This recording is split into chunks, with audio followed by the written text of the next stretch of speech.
আজকে এসিটা ইনস্টল করতে এসেছি। এটা ইন্দ্রপ্রস্থ ফ্ল্যাটে। আর এটা কাস্টমার নিয়ে এসছে কলকাতা থেকে। ভালো করে প্যাকিং করে নিয়ে এসছে। একদম দেখতে পাচ্ছেন খুব সুন্দর করে প্যাকিং করে নিয়ে এসছে। ডাইকিনের এসি, নতুন এসি।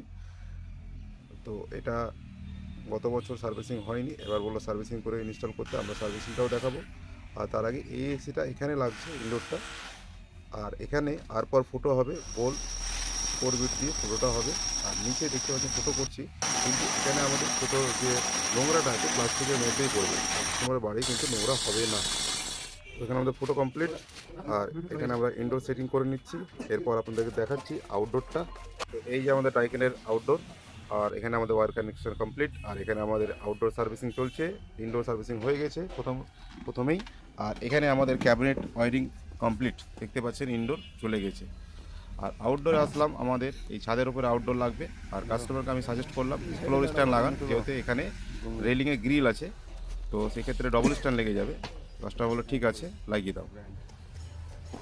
তো এই যে আমাদের দেখতে পাচ্ছেন হাতে ক্যামি প্রো কোম্পানির ফ্লোর স্ট্যান্ড। তো লাগানোর পর দেখাচ্ছি আপনাদের কেমন লুক। এই যে আমাদের এরকম লুক আসলো।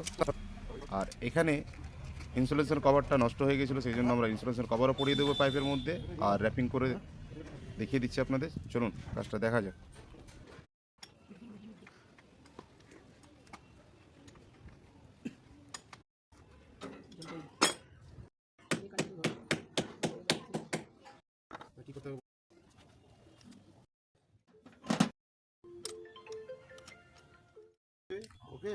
তো এখানে আমাদের ফ্লারিং হয়ে যাচ্ছে।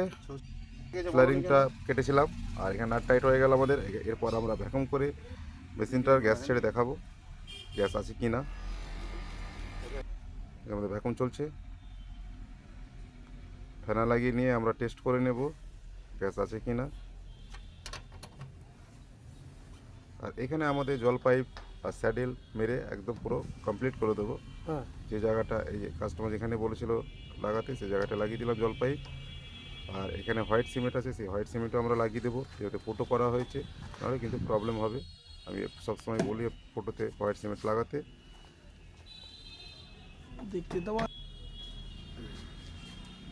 এই জায়গাটা আমরা র্যাপিং ছিল, র্যাপিং করে দিলাম। আর এখানে আমাদের গ্যাসের প্রেসার দেখতে পাচ্ছেন, মেশিন রানিং অবস্থায় কত প্রেসার আছে না আছে সেটা আপনাদের দেখিয়ে দিচ্ছি।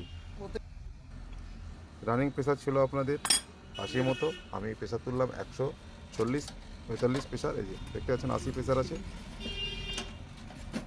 অনেকক্ষণ হোল্ড করার পর কিন্তু 80 প্রেসার আছে।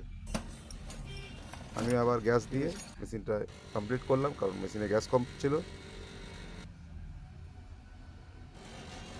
এখানে আমাদের আউটডোর ভালো চলছে। আর ইনডোরটা আপনাদের দেখিয়ে দিচ্ছি। এই যে ইনডোর দীপ্তি ঠান্ডা আসছে। তো কাজ আমাদের এখানে কমপ্লিট। কাজটা কেমন লাগলো আপনারা সবাই একটু জানাবেন।